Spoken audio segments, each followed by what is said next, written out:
प्यारे बच्चों, मैं एक परी हूँ और ये मेरा प्यारा सा घर है जो कि एक बहुत ही खूबसूरत से बाग में है। मेरे बाग में रंग बिरंगे फूल हैं, लाल, पीले, नीले और सफ़ेद। मैं अपने फूलों का बहुत ख्याल रखती हूँ ताकि ये हर वक्त खिले रहें। इनको वक्त पर पानी भी देती हूँ। आपको मालूम है इन फूलों के नाम क्या है?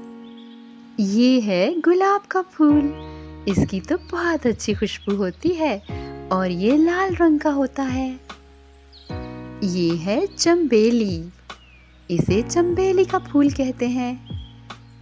हर फूल की अपनी एक बहुत अच्छी खुशबू होती है। ये है सूरजमुखी का फूल। सूरजमुखी, ये तो मुझे बहुत पसंद है। और ये है कमल का फूल। कमल। आप में से किस किस बच्चे को कमल का फूल पसंद है? और इस फूल को नरगिस कहते हैं। ये है नरगिस का फूल। मेरे बाग में एक और भी फूल है और ये है गेंदे का फूल। गेंदे का फूल। हर फूल की अपनी खुशबू होती है और अपना एक रंग भी होता है।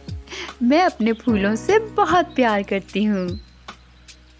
आप सब बच्चे जल्दी जल्दी मेरे बाग की सैर को आएं, फिर मैं आपको अपने बहुत प्यारे फूल दिखाऊंगी। खुदा हाफिज।